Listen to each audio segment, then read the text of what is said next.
하나님 말씀은 사사기 2장 말씀입니다. 여호수아서 다음에 사사기입니다. 사사기 2장 6절부터 10절까지 봉독하겠습니다.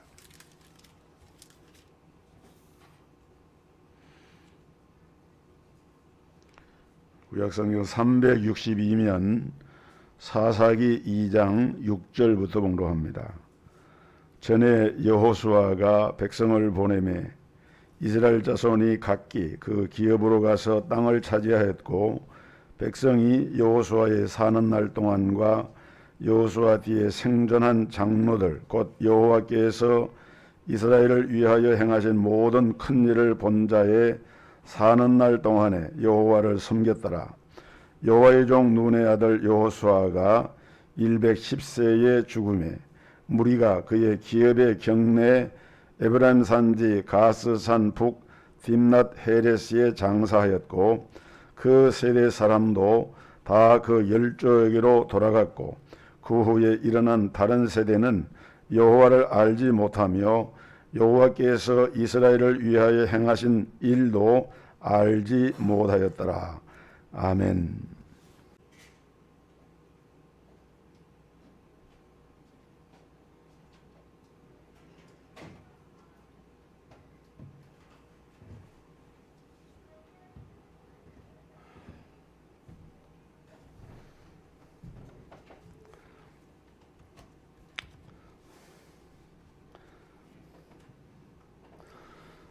지금부터 504년 전인 1517년 10월 31일, 꼭 오늘입니다. 10월 31일에 독일의 말틴 루터가 95개조에 달하는 중요한 그 토론 주제를 이제 내어 걸고, 그 비텐베르크의 그 교회당 정문에다가 이걸 걸어놓고 이 종교 계획의 봉화가 거기에서 타오르게 됩니다. 오늘 이제 이런 뜻깊은 주일날 이 종교 계획이 갖는 의미가 무엇인가 하는 것을 조금 살펴보면서, 오늘 우리 신앙과 우리의 삶을, 이 어려운 때를 살아가는 우리 성도들에게 하나님이 주시는 그 메시지를 우리가 받고자 합니다. 역사라고 하는 것이 무엇인가? 또 역사를 왜 배워야 하는가? 학창시절에 뭐 국사나 세계사, 서양사 이런 역사를 배울 때면은 그 연도나 인물이나 사건들 이렇게 주제별로 암기한 게 많아서 과연 이런 걸 배우는 것이 우리 실생활에 얼마나 도움이 되는가, 이런 생각을 가질 때가 있었죠. 근데 사실은 그렇게 얘기를 합니다. 역사를 모르는 민족은 미래가 없다. 또 개인에게 있어서도 오늘의 나라고 하는 존재가 있기까지는 나를 낳으신 부모님, 그 부모님의 부모님, 우리의 선조들이 계시거든요. 그게 말하자면 역사예요. 우리의 지난날의 과거에, 우리 대한민국의 지난날의 과거의 역사를 우리가 바로 알아야 오늘의 내가 지금 서 있는 현재 내 위치를 알게 되고, 그리고 앞으로 나아갈 수 있는 방향을 바르게 설정할 수가 있습니다. 그래서 우리가 신학을 공부할 때도 중요한 그 신학의 분야가 4가지가 있어요. 하나는 성경신학이라 그래서 신구약 성경을 다 과목별로 주제별로 연구해서 뭐 이렇게 공부를 하고, 그다음에 조직신학이라고 해서 신학을 조직적으로 하나의 그 체계적으로 교의학적으로 이제 연구하는 그런 학문의 분야가 있고, 그다음에 3번째가 역사신학이 있어요. 역사신학은 쉽게 말하면은 교회 역사를 배우는 거예요. 그래서 고대 교회사로부터 중세 교회사, 근대 교회사, 현대 교회사, 장로 교회사, 뭐 선교 역사 이런 것들을 다 배우는 거예요. 이제 4번째는 이제 실천신학이라 그래서 목회학, 설교학, 전도학, 아동 지도학, 교회 음악 이런 게 전부 이제 실천, 이 4가지가 있는데, 그 중에서도 이 역사신학의 이 교회사를 배우는 이유가 바로 거기에 있는 겁니다. 사실 오늘날 우리가 로마 카톨릭 교회, 천주교회하고 개신교회가 뭐가 다른가? 이번에 우리 문재인 대통령이 유럽의 탄소 중립 정상들 회의하러 갔다가 맨 먼저 만난 사람이 그 로마 교황 아닙니까? 어제 만났죠, 그저께. 그런데 과연 그런 교황은 무엇이고 또 천주교회는 무엇이고 우리 개신교회는 그것이 시작된 것이 1517년, 503년 전 바로 그때 시작이 된 거예요. 그 전에는 전혀 다른 교회였죠. 근데 우리가 이제 좀 알아야 될 사실은 종교개혁이라고 하는 그 이름은 엄밀한 의미에서 보면은 우리가 좀 그 이름을 다르게 불러야 한다. 교회개혁이라고 불러야 한다. 이러한 견해가 있어요. 왜 그러느냐? 16세기 말틴 루터가 종교개혁을 단행할 그 당시에 유럽 사회는 종교라고 하는 것이 주 종교가 기독교입니다. 기독교예요. 그렇기 때문에 당시 종교는 기독교를 의미했기 때문에 종교개혁이라고 하는 말을 붙일 수가 있지만은 오늘날처럼 다종교사회, 기독교뿐만 아니라 불교나 유교나 힌두교 등등 많은 종교가 서로 어깨를 마주하고 사는 이런 다종교 사회에서 이 종교개혁이라고 하는 말 자체가 오해의 소지가 있다. 이 종교개혁의 본질이라고 하는 건 뭐냐 그러면은 사실은 교회를 개혁한다고 하는 그런 의미였거든요.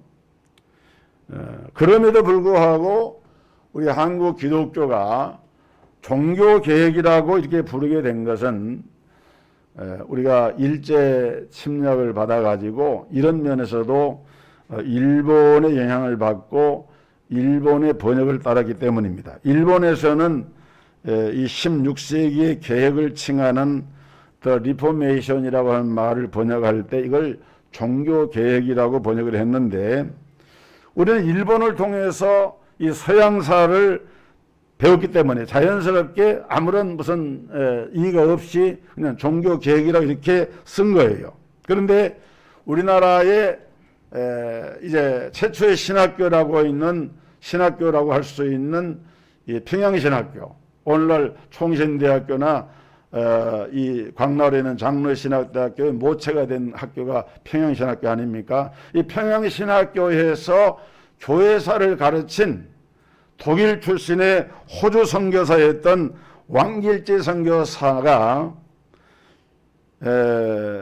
이 The Reformation이라고 하는 이 말을 번역을 할 때 뭐라고 번역했느냐? 교회 갱정사라고 이렇게 번역을 했어요.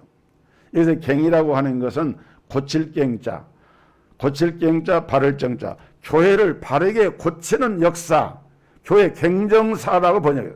그러니까 종교개혁사라고 하는 것보다도 이것에 가장 맞는 말은 교회 갱정사다 이렇게 말할 수가 있습니다.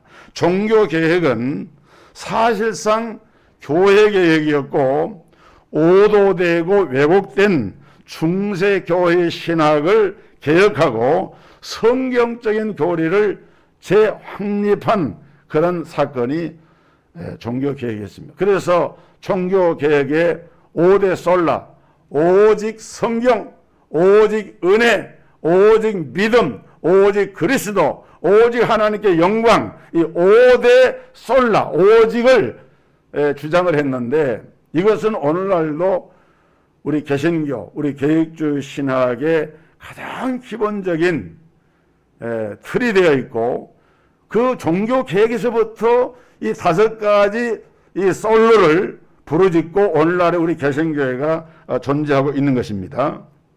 그런데 이 종교 개혁이라고 하는 것은 사실은 교회 개혁에만 머물지 않고 그 당시 유럽 사회를 변화를 시키고 그 이후에 서구의 역사에 큰 변화를 가져오게 됩니다. 신교의 자유를 가져왔고 중세에서 근세로 이행되는 과정에서 유럽의 정치, 경제, 사회, 문화, 전반에 영향을 줬고, 결혼이라든지 가정이라든지 또 직업관이라든지 또는 노동의 가치를 일깨워주고, 오늘날 우리가 말하는 자본주의라고 하는 것이 태동하는 그러한 모티브를 제공한 것도 이 종교개혁이었습니다. 그리고 민주의식을 함양을 하고 심지어는 자연과학에도 발달에도 영향을 주는, 그야말로 교회사적으로 뿐만 아니라 문명사적으로 이 종교개혁은 대단히 중요한 사건이었어요. 여러분, 참된 종교는 사회의 변화에도 영향을 주게 됩니다. 이것이 성경의 가르침이에요. 그래서 존 스타트라고 하는 유명한 신학자는 그가 쓴 예배소 주석에서 기독교는 하나의 새로운 사회를 지향한다, 이렇게 이야기를 한 바가 있습니다. 그다음 우리가 기억할 사실은 이 종교개혁이라고 하는 것은 우리 하나님이 친히 행하신 일이라는 거예요. 종교개혁을 누가 했느냐? 그럼 마틴 루터가 했다, 존 칼빈이 했다, 지빙글리가 했다. 물론 그런 인물들이 있지만은, 그래 실제로 종교개혁의 역사의 이면을 들여놓고 보면은 그 일을 주도적으로 행하시는 분이 누구였느냐? 그분이 바로 하나님이신 것입니다. 여러분, 루터가 95개 조항을 게시할 때, 루터는 독일 사람이잖아요. 근데 독일어를 가지고 한 것이 아니라 라틴어로 게재를 했습니다. 당시 독일의 문맹률은, 지금은 세계적으로 독일이 선진국가 중에 하나지만은 그 당시 16세기 그 당시에 독일의 문맹률은 90% 정도가 문맹률이었어요. 그를 아는 사람이 10명이면 1명 정도밖에 없어요. 자기들의 모국어인 독일어에 대해서도 그런데 하물며 라틴어라고 하는 것은 독일어가 아니잖아요. 근데 라틴어는 일종의 문화어라 그래가지고 그 당시에 라틴어라고 하는 것은 이제 고대 로마 시대의 그 문자인데, 모든 미사나 이런 예배를 공용어를 이 라틴어로 했고, 그 라틴어를 실제적으로 사용할 수 있는 사람의 퍼센테이지는 한 0.4%밖에 안 됐다고 그래요. 그러니까 독일어보다도 훨씬 더 모르는 그런 라틴어를 그렇게 종교개혁을 하면서 95개 조항을 라틴어로 게재했다고 하는 것은 무엇을 의미하느냐? 그 말은 다른 말이 아니라 루터가 처음에 무슨 종교개혁을 하겠다 하고 이걸 한 게 아니에요. 종교개혁을 일으키려고 하면은 사람들이 알아들을 수 있는 언어로 쉽게 풀어서 얘기를 해야 되는데, 루터가 이 95개 조항의 항의문을 내어 붙인 것은 이런 주제를 가지고, 루터 자신도 신부였고 신학자였어요. 또 신학교 교수였어요. 그러니까 이것을 가지고 그 당시에 소위 이러한 주제를 가지고 연구를 해서 우리가 담론을 하자라고 하는 뜻으로 이걸 게시를 한 겁니다. 그런데 이 사건을 시작으로 이 종교개혁이라고 하는 거대한 변혁된 이런 사건으로 발전케 된 것은 전적으로 이것은 하나님이 하신 일이었다. 또 이런 발전 배후에는 우리가 알아야 할 중요한 사회적인 그 배경이 있는데, 그 중에 하나가 뭐냐면은 인쇄술의 발달입니다. 여러분, 우리나라가 인쇄술이 상당히 발달된 나라였어요. 이미 조선시대 인쇄술을 이렇게 가져왔고 그런 역사적으로 중요한데, 서양에서도 루터가 종교개혁을 일으키기 한 6, 70년 전에 이 구텐베르크에 1450년에 인쇄술이 개발이 돼가지고, 이 인쇄술의 개발은 루터의 개혁 사상을 전파하는 도구가 됩니다. 95개 조의 이 게시문이 게시되자 이 사건이 일주일도 못 되어서 이것이 독일 전역으로 확산되고 한 달이 못 되어서 전 유럽으로 이것이 전파가 됩니다. 이건 놀라운 일이에요. 저도 유럽에 가서 봤지만은, 여러분, 우리가 지금 생각할 때 독일, 영국, 이탈리아, 스위스, 오스트리아 등등의 나라들 이렇게 많이 있지만은 사실 유럽은 큰 대륙이잖아요. 국경과 국경 사이에 그냥 그 건물섬만 지나가면 바로 다른 나라나 다른 나라 이렇게 돼요. 한 나라나 같대요. 그래서 지금도 유럽은 이씨라고 하는 공동체로 묶여 있지 않습니까? 근데 그 당시에는 이런 국경 개념도 별로 없기 때문에 루터가 게시한 그 게시문이 불과 한 달이 채 못 돼서 유럽 전역으로 퍼져나가게 됩니다. 이렇게 될 수 있었던 것은 바로 그 인쇄술의 발달로 그해 12월에 독일어 번역본이 나오고 이 번역본은 라이프치히나 니른베르크, 쥐리 등에서 동시에 인쇄가 돼서 각처로 보내지게 되어서 이 인쇄술로 말미암아 유럽의 문화에 엄청난 이런 변화를 가져오게 되었고 종교 개혁도 이 인쇄술에 힘입어서 온 유럽에 퍼지게 되는데 그래서 나중에 루터의 친구였던 프리드리 미코니우스는 이렇게 기록을 남겼어요. 루터의 95개 조항은 열 나흘이 채 지나기도 전에 독일 전역에 전파되었고 4주 안에 모든 기독교 세계가 이 문서에 친숙해졌다. 마치 천사가 전령이 되어 무사람들의 눈앞에 가져다 놓은 듯 했다. 그래서 이 종교 개혁을 또 다른 말로 하면은 매체 사건이었다. 하나의 그 매개체, 중간에 이렇게 갑과 을 사이를 이어주는 그게 매개 아닙니까? 그게 뭐냐면은 이 종이하고 이 활자 인쇄술이었는데 이것을 통해서 이루어진 거예요. 그러면서 만약에 인쇄술이 개발되지 못했다면은 종교 개혁은 성공하지 못했을 것이다 라고 말하기도 합니다. 그리고 이러한 루터의 작품들은 판매되었다기보다는 빼앗겼다라고 할 만큼 인기를 누리면서 전 유럽에 전파가 됐습니다. 그래서 프랑스와 랑베르라고 하는 학자는 1526년에 인쇄술은 하나님의 준비였다.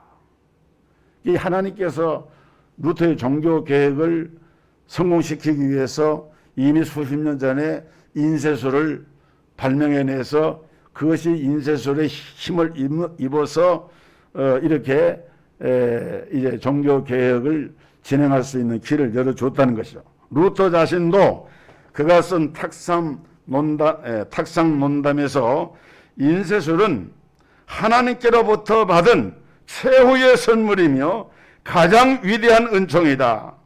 진정 하나님은 이 수단을 통해 참된 기독교의 모습을 세상 모든 곳에 세상 끝까지 보여주기를 원하신다라고 말을 한 바가 있습니다.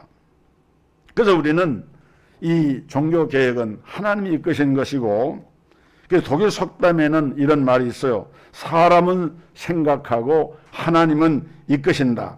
사람이 아무리 의도하고 계획을 한다 할지라도 그 일을 이루시는 분 누구라고요? 그게 하나님이시라. 하나님. 우리가 종교개혁은 모세가 노래한 것처럼 하나님께서 이끌어 가신 이런 대사입니다. 미국의 저명한 루터파 교회 사학자인 베인턴 박사는 만약에 루터가 아니었다고 하면은 개혁은 불가능했을 것이다. 그런 얘기를 합니다. 루터파 신학자니까. 그 말도 어느 정도 수긍은 갈 수 있어. 그러나 하나님이 꼭 개혁이 필요하시다고 하면 만약에 루터가 준비된 사람이 아니었다고 하면은 하나님이 다른 사람을 통해서 또 쓰셨겠죠. 중요한 것은 루터의 생애나 그 이후의 개혁운동사를 보면은 그 바로 종교개혁을 진행하는 순간순간마다 하나님께서 당신의 교회를 개혁을 하시고 그 개혁을 손수 이끌어 가셨음을 우리가 알 수가 있는데 이런 것을 보여주는 한 가지 중요한 사례가 프리드리 3세의 루터 지원입니다. 여러분 루터가 종교개혁을 막상 시작은 했지만은 그 당시 정황을 보면은 아주 루터가 공경에 처하게 돼요. 왜냐하면 그 당시 이 가톨릭 교회가 그야말로 거대한 성벽처럼 딱 버티고 있는 철옹성 같은 그런 때였거든요. 그 교황을 정점으로 추기경, 사제단 이런 사람들의 그 위세가 얼마나 무서운지 몰라요. 근데 그런 때에 루터가 이렇게 종교개혁의 봉화를 일으켰지만은 누군가가 그를 도와주지 않으면은 루터 혼자는 못하는 것이죠. 근데 그때에 이 작센 지방의 선제후라고 하는 프리드리히 3세가 루터의 든든한 지원군이 됩니다. 그 당시 이 독일이나 이 지방은 이 제후의 세력들이 상당히 강했고, 특별히 이 선제후는 신성 로마 제국의 이 자기 제도 가운데서 으뜸가는 지위인데, 제국의 황제를 선출하는 이런 자격을 지닌 선거인단이라고 할 수가 있습니다. 그래서 신성 로마 제국의 이 봉건 제후들 가운데서 왕이나 황제 다음으로 지위가 높았고, 그 당시 선제후는 모두 7명이 있었는데 그 중에 한 사람이 이 프레드리히 3세라고 하는 사람이 있습니다. 이 사람이 1502년에, 그러니까 루터가 종교를 일으키기 전에 한 15년 전입니다. 10월 16일 비텐베르크 대학교를 설립을 하고 1508년에는 스타우피츠의 천거에 따라서 루터를 그 대학의 교수로 초빙을 합니다. 근데 1521년 1월 3일 날 루터가 가톨릭 교회에 의해서 이단으로 정죄가 됩니다. 그리고 그 이전에 그 교황적 대사인 알레안드라고 하는 사람이 이 프레드리히에게 루터의 신병을 인도하라고 요구를 했습니다. 그런데 이 프레드리히는 자기가 설립한 대학의 교수인 루터를 보호해주고서 이 요구에 응하지 않았어요. 대단한 그 배심이죠.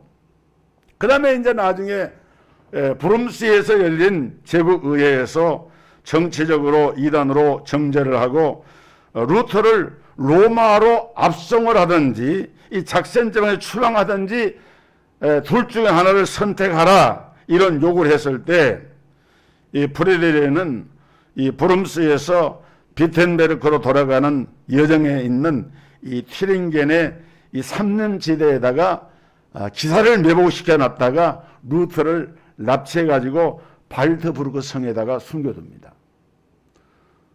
제가 총회장 때 7년 전이었죠. 그 독일과 스위스, 프랑스 종교개혁지를 제가 쭉 그때 이렇게 돌아왔어요. 그때 안내하는 현지분으로. 그래서 지금 설명드린 이 내용. 그 작센 지방에 루터를 이제 체포해가지고 로마로 보내든지 추방하든지 이렇게 해서 루터가 그야말로 종교개혁을 할 수 없는 그런 상황인데, 이 프레드리히 3세가 루터를 기사를 매복시켜가지고 압송하려는 루터를 몰래 그 신병을 인도해가지고 이 비텐베르크라고 하는 저희가 성을 직접 가봤어요. 제가 그때 사모랑 같이 갔는데 그 안에다가 딱 들고 거기 들어가서 거기에서 성경을 독일어 성서로 번역을 한 거예요. 루터가. 엄청난 일한 겁니다. 그리고 심지어 이 당시 교황청은 이 프레드리히 3세에게 루터를 로마로 이첩해 줄 경우에는 추기경을 지명할 수 있는 권한을 주고 곧 있을 황제 선거에서 프레드리히를 이렇게 정치적으로 후원하겠다, 이렇게 제안도 했지만은 그러나 프레드리히는 그런 모든 제안을 거절하고 자기 희생을 감내하면서 자기가 설립한 대학의 교수로서 루터의 신분을 철저하게 보호를 하는데, 이 프레드리히 3세 같은 이런 후원자를 그렇게 들어 쓰신 분이 누구냐? 그분이 바로 우리 하나님이시다, 그 말입니다.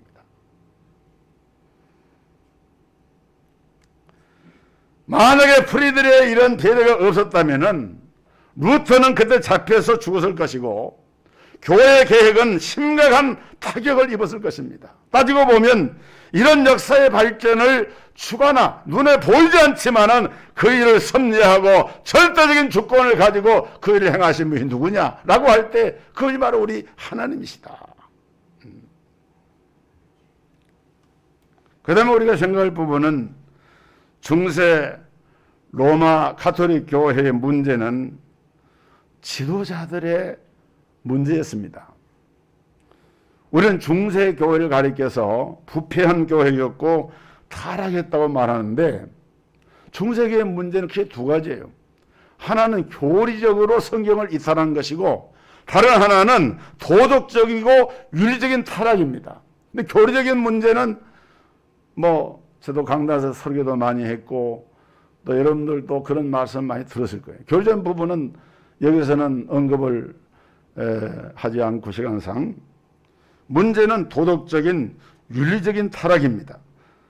여러분 중세교회가 부패했다고 말할 때 이 말은 그 당시 교회 지도자들이 부패했다는 뜻인데 이 말을 좀 더 직접적으로 말하면은 그 당시에 소위 말하는 성직자들, 수도사, 신부, 감독, 추기경, 교황 이런 사람들이 부패했다는 거예요.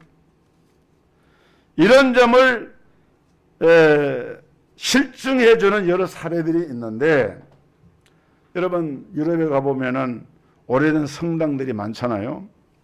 이 성당을 헐고 새로 건축을 할 때 이 성당 마루 밑에서 영아들의 유골이 발굴되었는데 이것은 당시 성직자들의 숨겨진 일면이었습니다. 유명한 르네상스 시대 인문주의자로서 에라스무스라고 하는 일반 서양사들 많이 나오는 인물이죠. 이 에라스무스 같은 사람은 네덜란드의 하우다의 성당 신부와 가정부 사이에서 출생한 사생아였습니다. 또 독일의 개혁자였던 레오 주두, 제세례파의 지도자였던 페레스 만처 다 유명한 사람들이 신학자들인데 이 사람들도 신부의 사생아였어요. 15세기 말 콘스탄츠 교구의 경우에 매년 약 1,500명의 사제들의 사생아가 태어났다고 공식적으로 기록이 되어 있고 이탈리아 베네치아 성당의 경우에 감독이나 신부의 사생아들이 양육되던 숙소가 지금도 남아있고 지금은 관광지가 되어 있습니다. 그 다음에 스코틀랜드 같은 경우도 대륙에서 떨어져 있는 섬나라지만은 이 스코틀랜드에 우리나라 김씨, 이씨, 박씨처럼 성씨 가운데 맥타가르트 또는 맥랩 이런 성이 있어요. 맥타가르트라고 하는 성은 그 뜻이 뭐냐면은 사제의 아들이라는 뜻입니다. 맥랩이라고 하는 말은 수도원장의 아들이라는 뜻이에요. 그러니까 아예 성씨 자체가 사생아로 태어난 것을 그대로 담고 있는 거예요. 그리고 수도원에 동성애자들이 있었고 성직자들이 파티를 열고 춤의 향락에 빠져 있었고 어떤 성직자들은 자신을 가리켜서 제2의 솔로몬이다. 공공연하게 이렇게 말했는데 왜냐하면 여러 명의 첩을 두고 있었기 때문에. 그리고 심지어는 성직자들 가운데 매독으로 병들어 죽는 자도 있었고 오늘날 현대의술의 산부인과 이 의료술이 수도원에서 발전했다 하는 그러한 견해도 있어요. 그만큼 중세 이 가톨릭 교회가 지도자들이 부패한 거예요. 또 중세 기독교는 하나의 거대한 권력 기구였습니다. 700여 개의 교구를 거느린 이 기구의 수장인 교황은 막대한 권력과 부를 누렸는데 교황 니콜라스 5세에서부터 시작해서 칼리스투스 3세, 바오로 2세, 비우스 2세, 식투스 4세, 이노센티우스 8세, 알렉산더 6세, 비우스 3세, 율리우스 2세, 레오 10세 여기에 이르는 소위 르네상스기의 교황들은 그중에 절반 이상이 다 공식적으로 사생활을 두고 있었어요. 그리고 사치하고 방종한 생활을 해서 사람들이 다 손가락질을 지탄했습니다. 그 당시에. 그런 문서들이 지금도 남아있어요. 이들은 교회 지도자가 아니라 불의한 세속 군주였습니다. 교황청은 그 자체가 계략과 음모와 모반의 온상이었습니다. 대부분의 감독들이 무능하고 세상 욕망에 물든 이들이었고 성직자들의 빈부격차도 엄청 커가지고 저 가난한 수도사들은 우유 배달을 하거나 그때도 우유 배달이 있었어요. 버터나 이런 걸 배달하면서 기본적인 생활을 그렇게 해서 유지하는 사람이 있는가 하면은 어떤 성지자들은 아주 어마어마한 부를 향유하고 축적을 하고 사치와 방종을 일삼으면서 교회가 부패하는 길로 들어가는 그런 촉매 역할을 했어요. 당시 성직자들의 세 가지 욕망이 성직자들을 속화시키고 교회를 타락의 누락으로 이끌었는데, 첫째는 성직자들의 권력에 대한 야망, 둘째는 물질에 대한 탐욕, 셋째는 권력, 명예에 대한 욕망. 이런 것들이, 돈과 권력과 명예에 대한 욕망이 개인과 집단을 부패로 이끌어가는, 그것이 바로 중세교회의 모습이었습니다. 여러분, 교회 지도자들이 오늘날도 마찬가지예요. 권력이나 물욕이나 명예로 역으로부터 자유로울 수 있다고 하면은 교회는 정화될 수가 있지만은, 그러나 이러한 세속 권력과 이런 욕망에 사로잡히게 되면은 교회는 부패할 수밖에 없습니다. 그러나 우리가 한 가지 주목할 사실은, 종교 계획은 영광 받으실 분은 오직 한 분 하나님뿐이시다라고 하는 것을 확인시켜준 이런 사건입니다. 여러분, 종교 개혁을 통해서 어떤 일이 벌어집니까? 바른 성경관, 바른 구원관, 바른 성례관, 바른 교회관이 비로소 종교 개혁을 통해서 너무나 많이 잘못된, 교리적인 것은 제가 언급도 안 했어요.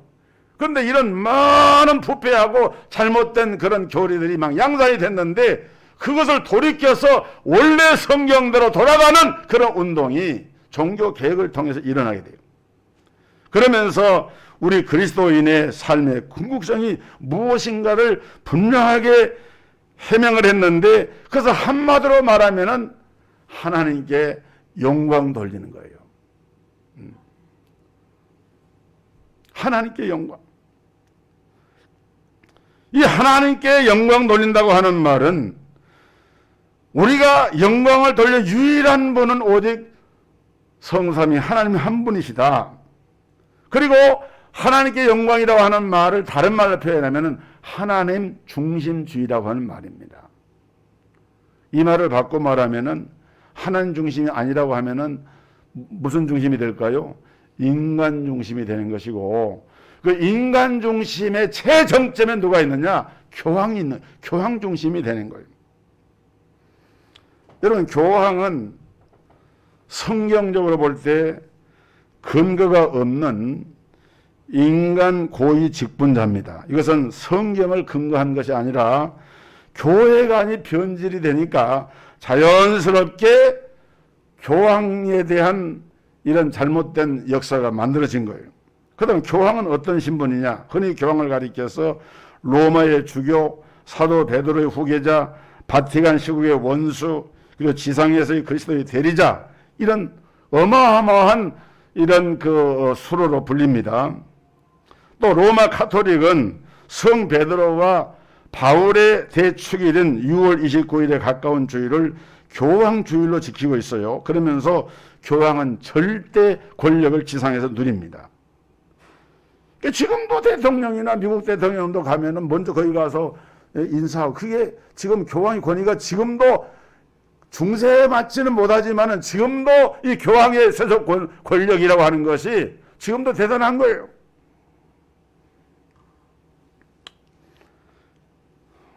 여기서 나온 사상이 전권 사상인데, 교황은 교회에 대한 지배만이 아니라 세속 권력을 장악하였고, 교황은 세속적인 부귀와 영화를 독점을 합니다. 교황은 지상에서 하나님과 그리스도의 대리자로서 그의 통치권은 전 세계를 포함한다고 주장하고, 자신의 위치를 제1의 그리고 최상의 통치자이자 교회의 왕이라고 했고, 그 근거로 마태복음 16장 18절, 요한복음 1장 42절, 20장 23절, 고린도전서 4장 4절을 제시를 했어요. 그러나 다 성경을 잘못 해석한 거예요. 그래서 자신은 지상의 어떤 법정에도 복종할 필요가 없다. 그래서 하나님께 돌려야 할 영광을 누가 독차지하느냐? 교황이 독차지한. 그래서 개혁자들은 교황을 적 그리스도라고 말한 거예요. 요한계시록을 해석할 때 보면 적 그리스도 나오죠.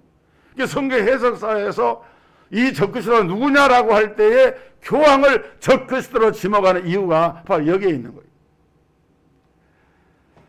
그리고 이런 환경에서 나온 말이, 개혁자들에서 나온 말이 하나님 중심이라고 하는 말입니다. 인간이 중심일 수가 없다. 우리 그리스도인들은 우리의 모든 것을 통해서 오직 하나님을 영화롭게 해야 된다.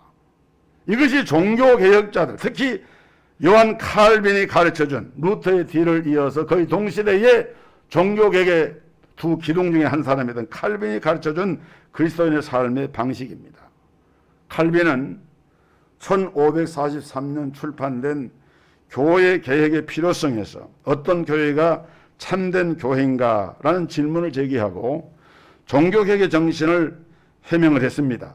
이 책은 신성 로마 제국 황제 카롤 5세기에 바치는 공적 문서였는데 여기서 칼빈은 하나님께 대한 예배의 타락을 지적을 했어요. 그 당시 중세 로마 가톨릭 교회는 여러분 신학이 잘못되고 부패하니까 예배 자체도 얼마나 큰 타락을 했는지 칼빈이 볼 때 그것은 예배가 아니에요.